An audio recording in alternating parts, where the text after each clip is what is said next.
constraints, well, that's a story for another day, but maybe to get into it just in brief detail, access to training and certification exams can come with a hefty price tag. So you'll find out that an ordinary citizen in my country earns 300 to 400 US dollars a month. So, if one decides to then say, I would want to start a career in Salesforce, and then they see the certification voucher price, some of them might fall out of that, but we are grateful again for the support that we get from the international Trailblazer community who come in and cover that gap as well as Salesforce. So, for example, just recently, I think it was in April, we got our very first cohort specifically for the African community, where 160 participants got into the Salesforce Talent Alliance career cohort. But unfortunately, so there were 450 applicants, but due to limited resources, they could only take up 160. But however, we're grateful for the 160, and we're looking forward to other cohorts that will also consider those that had applied and did not get into the program. And also there are some community groups that are coming into partnership with us as the African Trailblazers. For example, just recently, a week ago, the Gold Coast Salesforce user group came up to assist the Bulawayo, which is where I'm coming from, the Bulawayo Women in Tech group. They are coming to assist 25 girls to get certifications. So they are going to be given vouchers. They are going to be given training materials, which are interesting initiatives. And we are just hopeful that as we continue growing, we're going to be getting such partnerships so that lots of Africans are empowered, looking at the financial constraints that we have. And you'll find out that we've got support from other professionals, such as Salesforce professionals like David Massey, for example. He came through for our community. He gave us free vouchers to his course, free coupons, and it really helped a lot of African trailblazers to be certified, to have Salesforce admin certifications. And we invite such people to our monthly meetups. And each time they come, they see us, they see how wonderful we are, and they always step in. They help us with resources to keep on moving, growing. And we're also grateful again to Salesforce. Look, we've got free AI certifications that have come up. I know a lot of people in the community are training night and day. Agent Force, Prompt Builder, it's all on our mouths. Everyone is just talking about it. And I know of many trailblazers who are always working so hard to keep up with the latest tech trends in Salesforce. And I mean, who wouldn't want to do that? And all this is with the hope that we'll be considered for job opportunities when the time comes. And with this, I would like to congratulate all the trailblazers who have added certifications to their buckets since our last community event. I think that was 2 months ago. So if you got a certificate in the last 2 months, please kindly share in the chat box which certifications you got.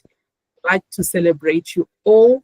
And I would also like to take this opportunity to congratulate all those who got a Salesforce role in the past 2 months. We celebrate this with you. And also, if you're one of them, please share in the chat box. Okay, so I'm moving too fast because I know we would want Leah on the podium. You're tired of hearing my voice already, but I'm getting to the last of our challenges. Okay, I'm left with 2 challenges. The other challenge that I'll talk about is difficulty in advancing careers within the Salesforce ecosystem. So you find out that most of us as trailblazers, we learn, we upskill, we get the certifications, but we have challenges getting internships. We have challenges getting voluntary roles so that we can boost our experience. And this makes it difficult for some to advance, and some lose hope because they think, okay, I'm getting all the certifications, but what next for me? Because I'm not getting any opportunity. But again, we won't ignore Clicked. Clicked has come through for the African community. You know, we've been having that exposure to Clicked experiences where people have been learning, getting into teams, getting that practical experience, which is boosting their portfolios, and hopefully it will also help in the as we market for jobs. And you will, unfortunately, Clicked is coming to an end for Salesforce this December. So now we are thinking with our innovative minds to say, okay, so in January from 2025, what next? How do we get that exposure? How do we get access to real world projects for Salesforce, paid or unpaid? But at the end of the day, everyone would want to get paid, right? And this brings me to my last challenge, which is decreased diversity in the community. So you find out that most of the African trailblazers will miss opportunities for innovation and creativity. So you'll find out that most Salesforce partners are definitely not in Africa, and sometimes it will be a challenge for them to actually consider Africans for roles, even if it's remote roles. And so it's largely due to location. Yes, you're an African trailblazer, you've got the skills that we need, but we don't have that. We're not willing maybe to sponsor for relocation at this point. And some partners will say they want people like in person for the roles. So we want a hybrid model. So you can't do it when you're in Africa. So those are some of the major challenges that we have. Some are really getting exposed, getting interviews, but then they get ghosted soon after that location aspect, which is my wish. It's not an overnight thing, is that Africans also be given a chance to work remotely. I was given that opportunity, and I'm working remotely for about 2 years now. It has never been a problem for me. So I'm just wishing that avenues will open for other trailblazers also to be considered, regardless of relocation. But as I said, we have innovative minds as trailblazers. There are some who have come up with the initiative to start up their own Salesforce consultancies right within us here, right amongst us. So we're just hoping that they continue getting support from AEs at Salesforce so that their businesses thrive, because once the consultancies thrive, then that means lots of trailblazers are going to be employed in the process. So yeah, I know this might be too much for you, but these are the challenges that we're facing, and we have high dreams, high hopes. That's why we continue pushing. And, you know, we've got events that we're having in Africa. For example, there's a Salesforce World Tour event, which we attended in June. It was an amazing place to network. But again, because of financial constraints, not everyone will be able to attend those events. And there was the North Africa Dreaming event just recently, another interesting opportunity. And we're looking forward to the West Africa Dreaming event in Nigeria, which I'm happy to be a part of as well. So, you know, there are all these events coming up, and I'm grateful to organizations like Askia that has come through for Ghana to say, if you want to attend the event, we're going to sponsor you. So we really appreciate organizations. So just to conclude everything that I've been saying, despite all these challenges, the African Salesforce trailblazers continue to make incredible strides within the ecosystem. Their passion, resilience, and determination is truly inspiring. And as a global community, it's important for us to recognize and support their efforts by continuously advocating for greater accessibility, you know, providing mentorship opportunities, training opportunities, celebrating successes, and kudos to everyone on this call who has always supported trailblazers in Africa. Let's just continue to support and uplift the African trailblazers as they trailblaze a path to success.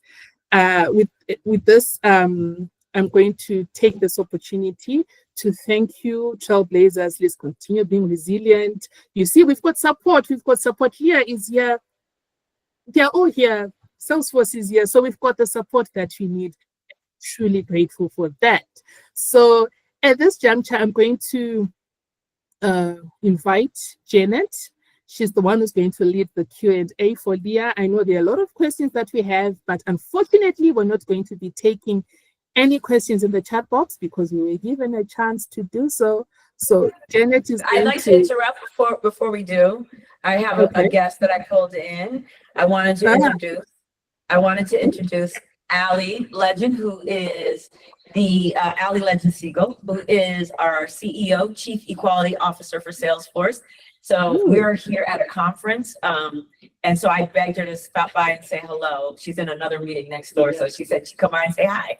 Hi, everyone. So amazing to see you all. I think it's like 12 African countries on here. Wow. And it's, how many people are on here? Like 60? That's amazing. I love seeing you all. Nice meeting you too. Thank you so much for coming to meet with us. We're super excited to have everyone. We're super excited to see you. Thank you for supporting us. We are here. We love Salesforce. We love what we do, and we're looking forward to bigger open doors for us in the world of Salesforce. Yes, absolutely. We love you. So thank you for all that you're doing, and we're here to support you. Thank you so much. Thank you. Hello. Thank you, Ali. Okay, so I'm going to hand this over to Janet. Janet, you're going to lead the Q&A. Please, if there are questions that Leah can't answer now, just let the question pass by, but I'm sure she'll be ready to answer. She's a powerhouse. So over to you, Janet. Thank you. Thank you very much, Jennifer. Am I audible? Are you able to hear my voice? Yes. Okay. Thank you so much. Thank you, Leah, for joining the call. And in an African welcome, you say Karibu Sana. Karibu Sana.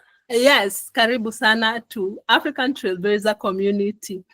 So I'll be the one taking you through some few questions, and please don't be overwhelmed. And if you want me to pause, just tell me. So on to my first question is, as SVP of Trailblazer Community, how do you envision the future of Salesforce in Africa? And what role can the African community play in shaping that future? Well, once again, first of all, thank you for having me. Just a little background about me, because I don't know how many people really know me or my Salesforce story. I've been with Salesforce for 15 years, and I started at Salesforce as a technical trainer. I was training developers how to build using our proprietary software, which is Apex, Visual Force Pages. I was the developer side, so building apps. And I did that for the first 7 years of my career here at Salesforce, and then moved over into a more strategic role in products, tech and products under Andrea Lessig. When Trailhead first came out, so it was around 2016. Trailhead came out in 2014, I think. But it was really small, started coming. Anyway, I started curating content on Trailhead internally for our engineers. So it was still in the learning and development space, but more of a strategic role. And at the same time, in parallel, I was being tapped to do like pre-shows for keynotes and all that fun stuff. And but meanwhile, still holding my day job. And I then got tapped to do keynotes where I was basically talking about our product on main stages. So, but the thing is, I had to keep my product credibility, right? I always call it keep my dev cred, my developer credibility. To this day, I still keep, I have the advanced developer certification. I think it's called Platform 2 now. I still keep it relevant. I keep my admin cert relevant. I keep that up to date. My developer admin, my developer cert up to date. Because if I'm going to be talking about the product, I can't just talk about it. I got to be about it. No matter how deep or little I go into it, I just don't want to be a talking head. So if you ever see me on stages talking about product, please know that I'm in there, playing the product, coding in the product, all of that. And so then moved on and became part of community. Community was sort of innately always part of my role because a lot of times community were my classes. A lot of the community members were my classes. So I had always touched community, whether in an indirect or direct way. So I was kind of serendipitous when I got the blessing of having the amazing Trailblazer, work with the amazing Trailblazer community team, which I believe one of my team members is on here. Robin is out here. So glad to see her out there as well. So I think, just to give you sort of the long story of watching my trajectory, but I want to be clear, my journey was not somebody came and saved me or somebody was like, oh, you're going to do this. Now I did have mentors, I had people, but I'll tell you the thing that was success was that I knew my stuff really well. I knew my stuff really well. It was not given to me. I made a point of understanding it, especially teaching, right? If you're going to be in front of people talking about your product, you better know the product. So I always knew our products very well. And so my recommendation, whether it's the Trailblazer African community, whether it's Trailblazer European community, it doesn't matter. Know the product. Know what you're talking about. I have seen people come into the community who don't know the product. You're doing the community a disservice and yourself a disservice. How are you representing a company and you don't know their product? True. Stay abreast of the product. So I think one of the things I envision across all community, and they know this, is that I really want to look to operationalize empowering community group leaders with our product knowledge and and being able to sort of like certify them as to be able to teach to their communities, right? So let's take, for example, Agent Force, huge. You've been living under a rock and you don't know what Agent Force is, come from under the rock and start learning. I really want to empower all the community group leaders to go out and hold at their user group meetings a build your agent, walk them through building an agent. The badge is out there on Trailhead, right? So I really want to, my future is empowering community group leaders to be more empowered to grow their communities. That's something I want to continually do. Across Africa, across anyone. Now I think it was Jennifer that opened with a list of challenges. I'm like, okay, girl, I don't know what I'm supposed to do with all that, but the interesting part is a lot of those challenges are not unique to Africa. True. They are not unique. We get people in Eastern Europe, we get people in the United States in certain places that can't go. They don't have enough people for meetups. They can't go to the world tours or whatever, but they're on every virtual call, right? True. I think what you hit on when you were talking about that, Jennifer, was like, here's our challenges. But what I encourage people is like, we're not going to focus on what we don't have. Let's focus on what we do have. And let's grow that little seed to a whole freaking tree. Like, we may only, the one thing that you have that everybody has is access to Trailhead. True. And from my understanding, do y'all have to pay for that? No. Exactly. No, it's free. FREE. So there's no reason you can't learn, right? We are giving free access, and it's not just quizzes. It's hands-on activities. Like, you can go into our product. There are many other companies that do not give access to their product for free, period. If you are not a customer, if you're not a licensed customer, you do not have access. That is not the case with Salesforce. So double down on that. A lot of times when Jennifer was talking, and I forget the gentleman's name, years ago, 2016, I can forget when, I went to Haiti. Now they had real issues that coming out of the earthquake. Talk about, we were there and the electricity would go out like that, but they had generators popping up every now and then, right? So, but I met I helped the one guy, he became the first certified Haitian person on Salesforce admin. That guy has taken off in his career, even in the face of instability in that country. He has continued to go to the next level. I'm going to find his name. Robin, can you look up his name? I forget what his name is. And he has started a community. He has started, so he has constantly overcome whatever the challenge is. Now, we all have a history, or we come from ancestries where overcoming is our DNA. Yeah, true. I come from a history. I'll tell you what, I'm totally getting off the question, but that's what I do. I oftentimes, when I find myself, woe's me, oh, work, oh, I gotta go back to the office, Then I think about, hold on, Leah, it is not that far back that I have to look at the lineage in which I come from. My grandfather's mother was a slave. Okay, and I have her whole story written because we did a whole bunch of Ancestry.com. Literally, her child was taken away, sold to another plantation. She ran away from the plantation, tried to kidnap her child, my grandfather, back. And I'm complaining about having to return to an office? Like what? That's the ancestry that I come from. Wow. And on those days that I forget their blood runs through me, I can't complain. I know my ancestors are like flipping in their grave, like, look, I didn't go through what I did, so that you can sit there and complain that you got to get on BART and go into the office. Like, what?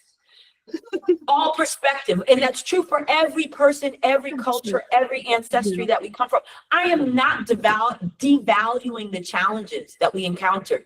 Absolutely. Yes. And if there's ways we can help, damn right we're going to help, right?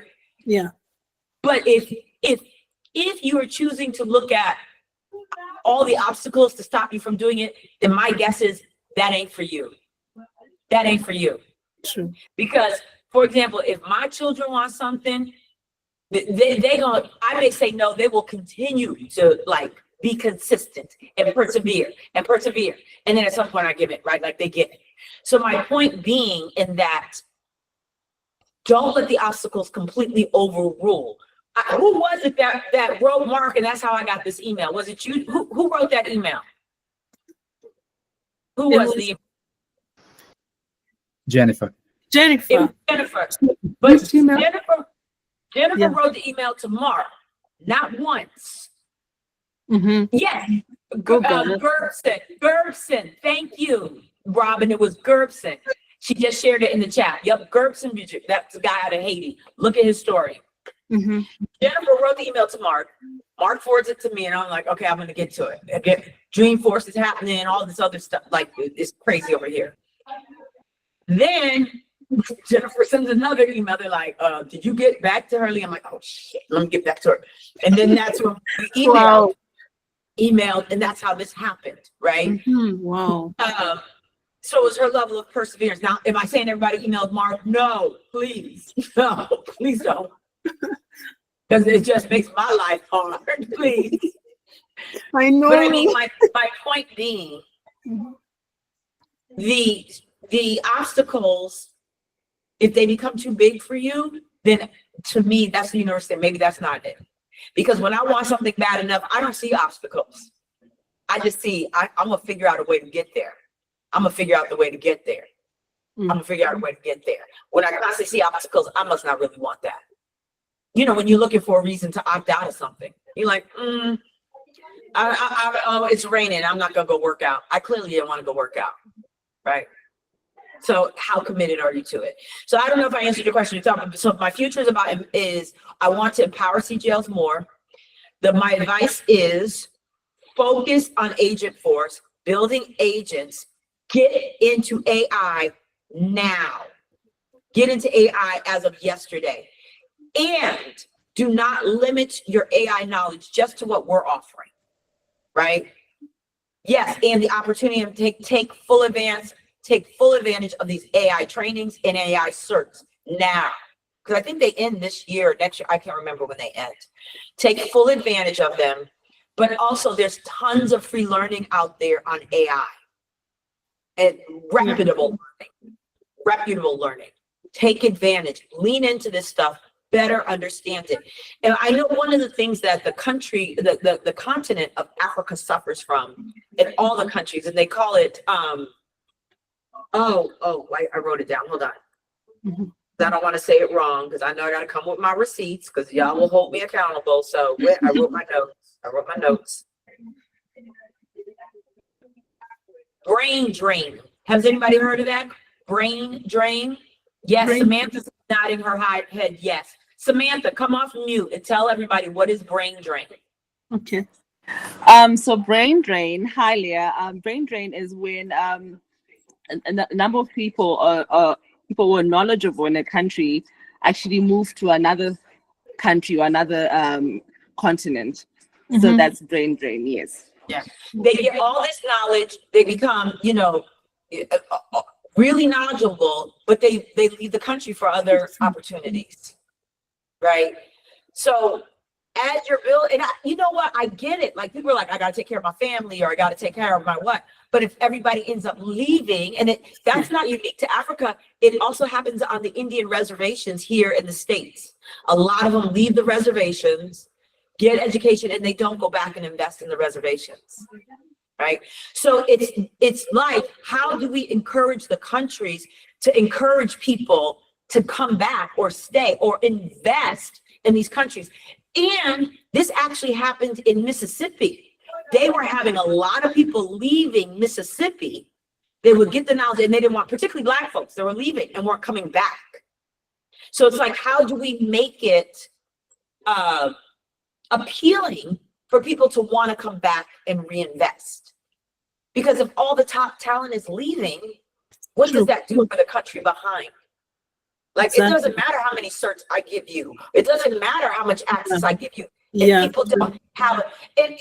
And I think it's important, like if I want to turn around and give back to my country, what is the organized, operationalized system for me to do it? But if I got to come back and define what that system is, that's a lot on a person, a lot on one. But if you can collectively come together, and that's where you need great minds thinking about that. Like, how do we, but it's great if everybody's got Salesforce knowledge, but if there's no Salesforce opportunities there, what is that going to do? Right? Then I'm going to go to where the opportunities are. I don't know what the question was, but that was a lot of answers. So take what you need and leave the rest. I don't know. Oh, I see Jennifer, you're on there. Jen had that time for my team too. Yes, I saw her getting into the call. Welcome, Jennifer. Yeah, thank you so much, Leah. Those are so many answers to one question. And you have actually even touched my second question. Oh, Jelena, that's Jelena out there, little brown hair. Sorry. It's okay. So one thing that I got from one of your answers is that you want to make Africa not to reach that point of being brain drained. Yeah, Samantha has told us that we don't want to reach that point where everyone is getting certified and then they are leaving the country because they don't get opportunities here, and we are looking into that future. So let's not reach there, my fellow trailblazer.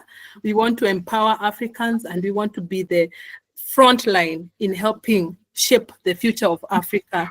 Thank you so much, Leah. My second question is about your career life.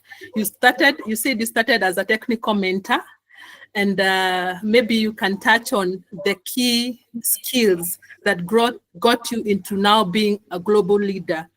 How did you? Actually, I didn't start as a technical trainer in my career. I started that as Salesforce. When I graduated with a computer science degree in '92. And then I went and worked for a company called Accenture. It's now called Accenture. At the time, it was called Anderson Consulting. And I was developing on mainframe systems, writing COBOL, JCL, all mainframe technology. I actually worked in the World Trade Tower in New York. I'm in New York right now for a conference, but I'm based out of California. But this is my old stomping ground. This is where I started my career here in New York City. And I was in the World Trade Center, the financial pillar in that industry. And then I moved from New York to San Francisco, still working at Accenture, Anderson.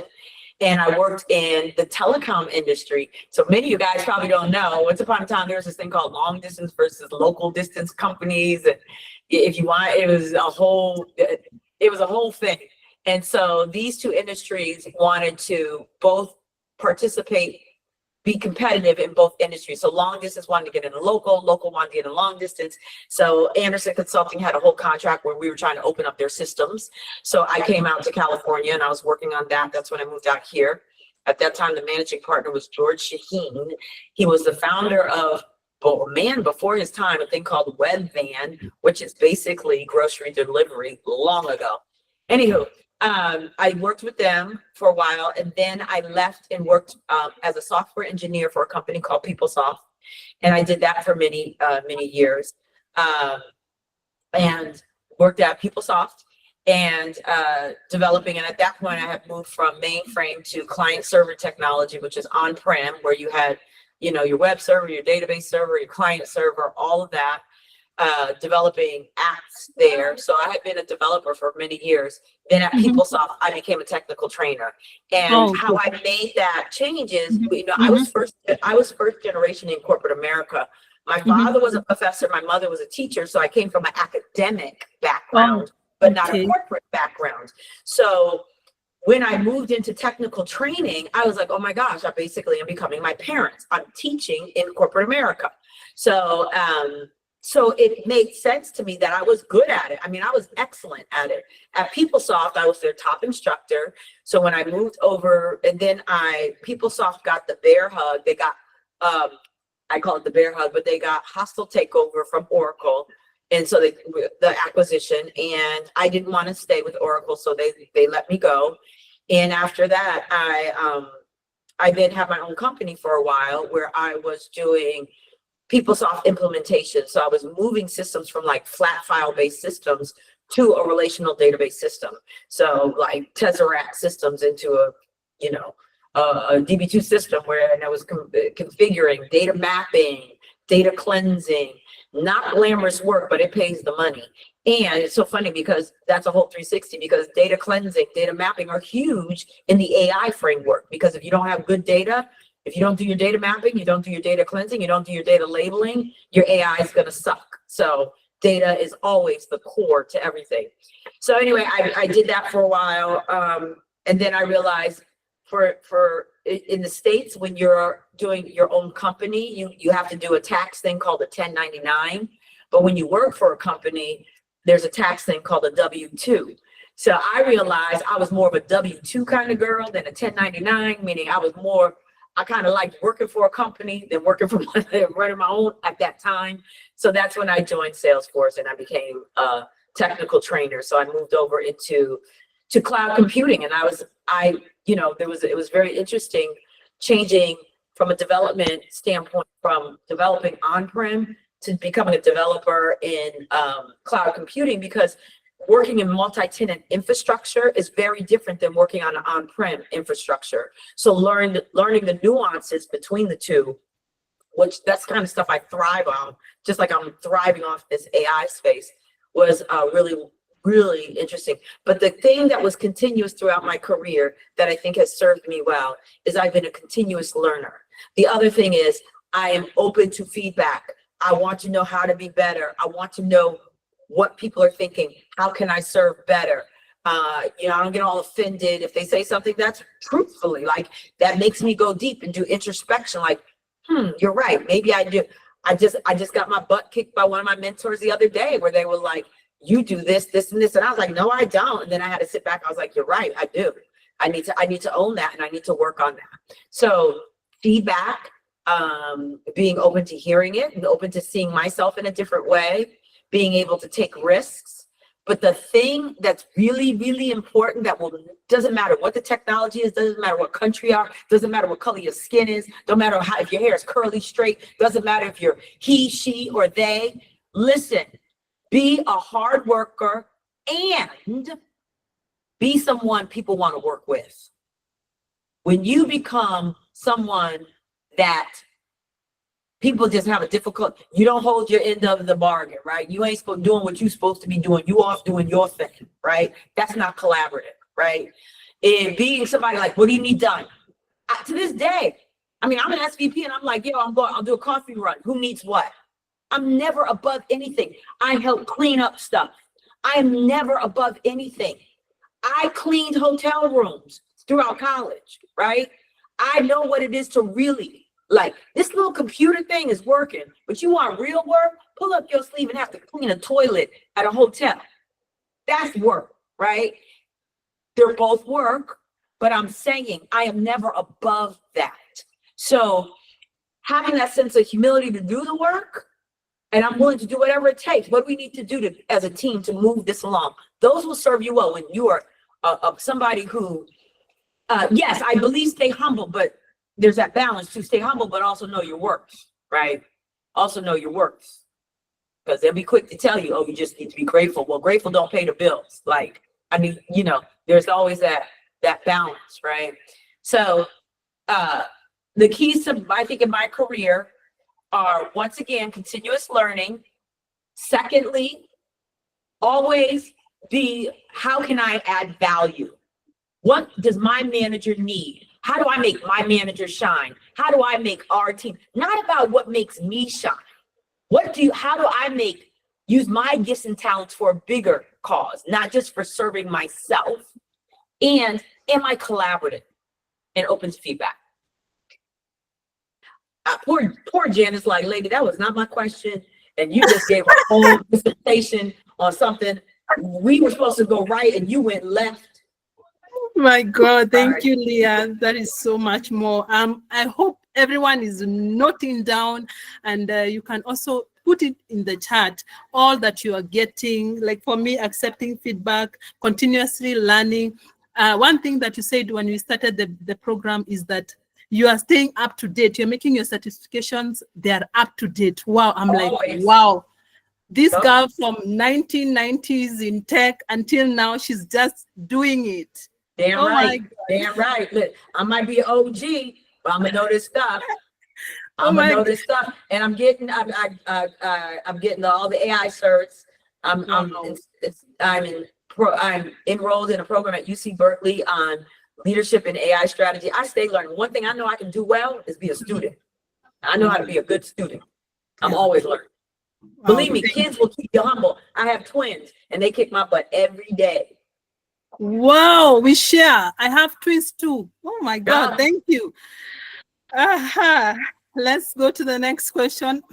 Oh, I can keep on talking to you the whole night and just keep on listening. But now let's continue to the next question. We all know that in Africa, we have a difficult in landing a job, especially in Salesforce. And many of us, we have many certificates. So it's so disheartening to know that this is happening. What advice could you give somebody who is out there, has like 5 certificates, doesn't have a job, and feeling frustrated? Yeah, those are all valid feelings. And I know it doesn't help any better to say that it's not unique to Africa. It's here in the States too. We had a program once a time called Pathfinder, where we were training people to get certified. And our biggest, I mean, we have now grandfathered that program, and they're doing other things, but our challenge was always placing people afterward. Like, they would go through the program, and this was a Salesforce run program, and we were supposed to be working with like a Deloitte or whoever to get them into jobs. And people would just be like, oh, they don't have enough experience. It was like, how do we get internships? So it is a challenge everywhere. How does one face that challenge? How would I face that challenge? Networking is so big around the Salesforce ecosystem, because you can apply for a job, but if people don't know who you are, it's harder. So really networking and understanding, because you can sell yourself better in person than, just an email. I heard when Jennifer was talking that she has landed a job and she is working remote. I mean, and she could probably speak better to what were the tactics that she did to get there. A lot of, I would say create the thing y'all got going for you. And I say y'all young folks got for you that I didn't have back in the day. Y'all got social media. You can contribute white papers, writing, demonstrating your knowledge. Like, Agents just came out. You did the badge. What is your thought about agents? Where, you know, where are the things? Finding platforms to demonstrate your knowledge, or, you know, you can create a DE org and build out an app and you can share that everywhere. So yeah, do capstone projects and paste them. There's so many more tools for you to be creative in how to demonstrate what you know. And I don't mean like, oh, look at me posting pictures with somebody. No, I'm talking about actually doing the work and demonstrating the work. You can do stuff like if you're a developer, how many posts do you have to GitHub? How many, like there's so many avenues for that so that your work can speak for you.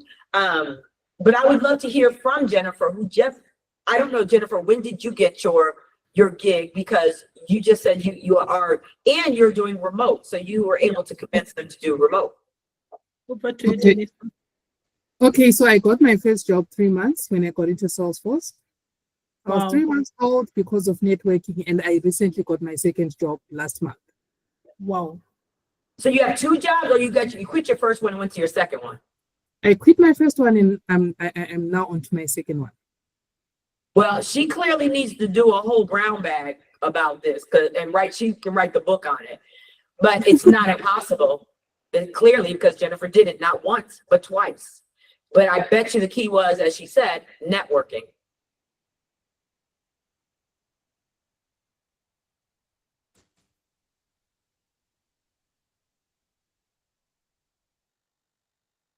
You're muted, Janet. I can't hear you. Sorry can't for hear. that. Yeah. Sorry for that. It's one thing that really encourages me is that if the other person can do it, I can also do it. So I keep on doing it. And I can see Valentine saying that she volunteered for a nonprofit, and through the volunteering, now she got the current role that she has. So let's keep on encouraging one another and network. My other question, Leah, is what about experience? This company, yes, you have gotten into that door of being interviewed, and now they're asking about your experience. What would you advise people who are starting out? They don't have experience, and But if you're building your capstone projects, if you're building things, you have experience building. You know how to run unit tests on Apex code if you are showing them. So while it might not be a traditional experience, you could probably have more technical experience than some of the people that are actually there. You can demonstrate to them, you know about this. This is how I did it. I would capitalize on the experience that you do have and be able to sell that. And then, you know, for things that you don't lie, don't make it up. Be like, I don't, but you know, but let me deflect, right? Like, but I did do this and I did it. I don't know by saying, but I did this badge. That's not going to be enough, right? Depending on what you're trying to do. You know, and I just really believe, I am an ultimate believer, like what is for you is for you. You just have to continue to do what is for you. No man, woman, or they can stop or take away from you. It's going to come to you, but you have to do the work, and you can't look for somebody to save you. You just cannot. You can. It's nobody's responsibility to. It ain't even your parents. It ain't your mamas. It's not your daddies. It ain't. You are accountable for you. No one owes you anything. And you know, people will be like, you know, oh, well, you know, I'm doing this or that. I was like, that's great. Do it because this is what you want to do. Don't do it in the expectation of somebody's going to give me something. Let me know where that one is, because I have never seen that work out. Yeah, true. Thank you. You've answered nicely. So my sixth question is, can we have a Salesforce internship program in Africa? I saw that question on the paper. I was like, are y'all serious?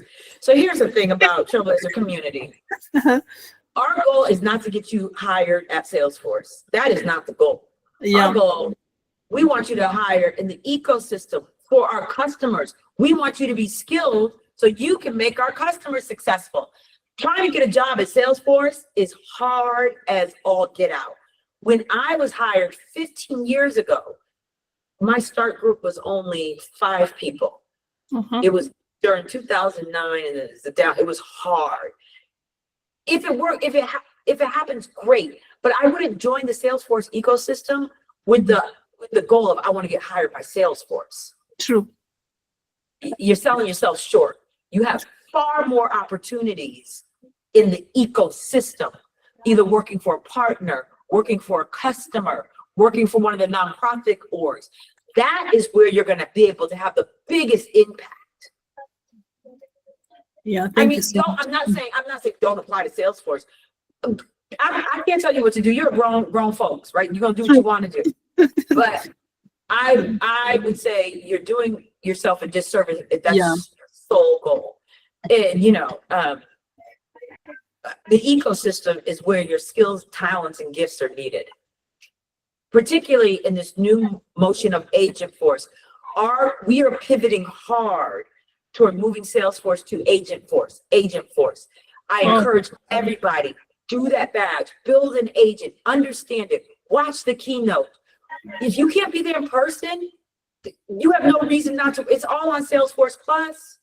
Yeah. It's all free. Yeah. So Like, don't come to me about you can't, nah. I'm like, and the only thing, if you don't have internet, and that I understand, yeah. right? Because I'm like, if you don't have internet, that's tough, because that's where everything is right now. I like that. Otherwise, I like that. Yeah. Thank you. So let's grow our ecosystem, fellow trailblazers, and let us not limit ourselves in like, I want to get hired in Salesforce. I want to get hired in And they do have internships. They do have internships under Future Force for any recent grads from college. You can look up Future Force. Future Force, okay. Future Force, but it's for college, recent grads, I think. So there are internships. It's limited though. Okay. Thank you. How do you And I see? saw something, I was doing my research on Africa, and I found, Mhm. and you all might know about this. Mhm. Let me pull up my notes again. It was created West Africa Digital Empowerment WADE. Does anybody know about the WADE program? And dedicated it to pilot a 2-year program with the United Methodist Universe, UMU. Okay. Tunde knows about it. Is that still in the works? No, I've not heard about it. It's said run they by did? Yeah. Askia and a few other guys on the call here kind of come through that program. I think I see Max, Sebastian, who said hello to you earlier, kind of went through that. Dankson as well. There's a few of them who are, so it's an active program here. So, I mean, there's programs there. Make sure you're tapping the resources that are out there. Okay. Please share, Tunde, you can share the link on the chat, please. And I know in South Africa, we're doing a lot of investments down there. So there's probably stuff in there in terms of ecosystem. And is that the same thing where they were bringing curriculum to some of the universities to teach Salesforce? That's it, okay. Yeah, that's right. Okay. So make sure you fully understand what's available to you there. Sometimes the stuff isn't in plain sight. You got to do a little digging. Yeah. Thank you. So how do you see Salesforce impacting industries in Africa? And what can us position ourselves to lead these changes? Well, I would default to Tunde on what our strategy is for the continent of Africa and the different countries. I know that we are growing our South Africa practice. I do know that. I'm going to leave that to him to speak to. He's like, lady, that wasn't my job, but I am tapping you for that. The piece I will talk to is about, how can you prepare? Just like with anything else. Stay ready so you don't have to get ready. Stay ready so you do not have to get ready, which means, you should know what is Salesforce's next venture? Agents. Understanding the difference between an agent and a chatbot. And why are they pushing so hard in Agent Force, right? Getting all certified in that space so you can be ready for when those opportunities come about. I just think it's continual learning can never disserve you. But Tunde, if you want to talk a little bit about, I don't know strategically which direction we're going in. I try to look up that information, and I'm so glad you're on here. So thank you, Tunde, for being on here. And I don't know who else is on from our any of the different countries in Africa offices at Salesforce, but feel free to pipe in, because I can make up an answer, but that wouldn't be right. Yeah, no worries, Leah. So I know that we have a presence now in South Africa, as you mentioned, and Morocco with the Development Center. I know there's some folks in Kenya as well. And I know there's recruiting already actively for sales guys in West Africa. So there's an AE for Nigeria already and across West Africa. So things are happening for sure. And I think Jennifer mentioned at the top of the call, community events that are happening that are being driven by Trailblazers. So West Africa Dreaming is happening in November. That's a place to be, to get involved with Salesforce folks as well as community builders in your local region. So those are things that we need to do to get that off the ground. I'll be in Lagos, so I look forward to seeing as many of you as are at West Africa Dreaming. I look forward to that. I've gone over. I'll give one more because I'm getting pinged for another meeting. But let me see what time my meeting is. All right, what you got for me? Okay, this is a bit off from the question, and going to your learning. What is your favorite trail on Trailhead? And your current, maybe you can mention two, your favorite trail that you did on Trailhead. I think it was my Apex Super Badge that I did. Oh my God. I love coding. I do love to code. And I just did I just did a whole badge for the preparation for the new AI. I did a whole trail for the new AI cert. That was just fun to do. So I love, and I love hearing messages from people like, oh, it helped me pass my cert, seeing your video. So that's probably one of my favorites too. But yeah, I think, get ready for Agent Force. But I think the Apex Super Badge was probably my favorite to do because it was hard. So it was like when you finally got it, and I got it like, yeah, I felt good about it. Oh my God, I'll try that one. It's hard, but I'll try. So hard things are good. Like my thing is, yeah, if you're not doing something that doesn't scare you just a little bit, you're being way too comfortable. And I know I'm guilty of it. I am guilty of it. I'm guilty of deflecting, like, oh, I got to do this for the kids to distract me from the other stuff that I'm supposed to be doing. But I'm like, if I'm not going to make myself grow, am I living to my fullest God-given potential? Probably not.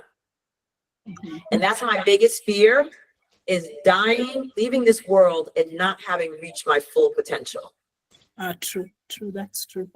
So my final question, do I have my final question? Yes, you have your final question. Go ahead, Janet. Yeah, okay.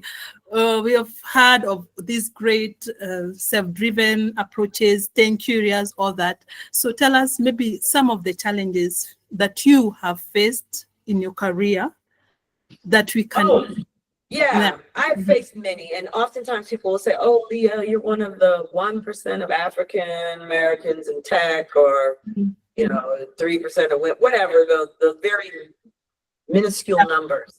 And they try to make, and I go, it's interesting. I'm at a stage in my life where I don't see myself as the few. I see myself as a representative of the possibilities, right? The fact that I'm here means anybody can be here. It's not looking at, I'm one of a few. I'm one, but that means there could be more to come, right? So I'm not going to be, that means it's only one, and that's all that there can be. So are there challenges? Absolutely. Absolutely. Are there, there are challenges of, do I feel like I'm being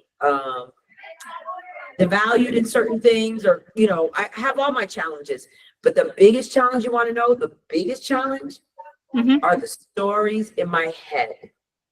Because I walk in the room and I'm like, oh my God, I'm the only one here. And then it just starts a whole movie reel in my head of, that's why they're looking at me that way. Or that's why they didn't ask me. Or that's why I create this whole narrative that's probably not even based in any reality. So now I'm making decisions about how I'm going to show up based off things that aren't even true. Because in my head, oh, they didn't speak to me. Oh, it's because I'm Black female, or just those things, right? So my biggest challenge is the narratives in my head. So my thing is, and here's the bottom line. Maybe they are doing that. I don't care. That ain't got nothing to do with me. That doesn't take away from the fact that I am here, that I was brought to this table to show up and whatever expertise. So if they want to show up in another way, that's their issue, not mine. And I will not assume their issues. I will not take part in their narrative, nor will I create a whole story. Oftentimes people are like, oh, did you see how that person spoke to me? Oh, they're out for me. That person might have just had a bad damn day. That person might have not been able to get the kids dressed into school on time. It's not about you, boo. It's not about you. We are so quick to assume everything is about us. That person's walking through the world dealing with their own ish. They are not thinking about you, right? And if they were, that's still their problem. Focus on that which you can control. You want to create a narrative that limits how you show up? That's your choice.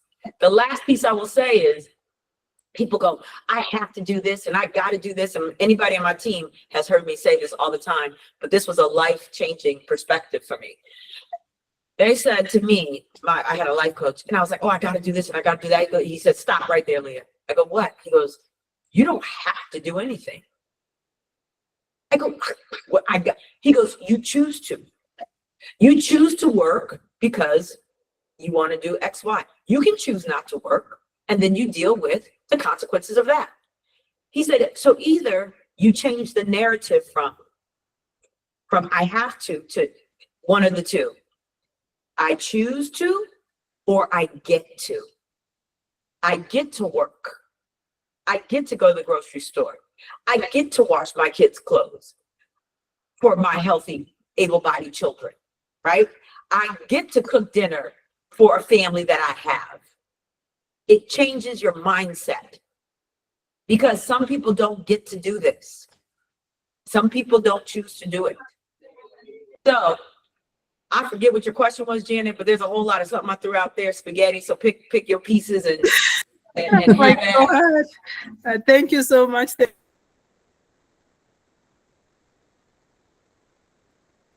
Janet, I don't know. It sounds like you're saying something really wonderful, but it muted. But I'm assuming it was mind blowing.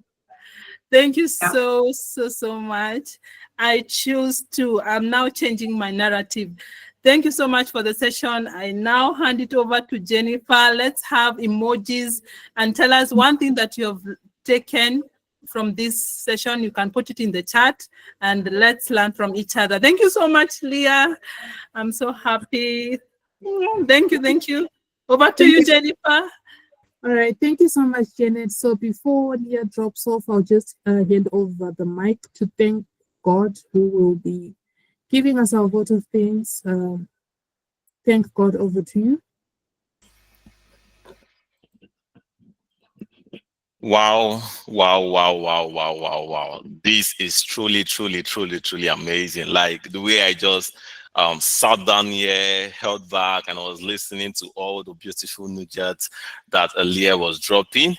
This is truly an inspiring and enriching session. This has been very wonderful.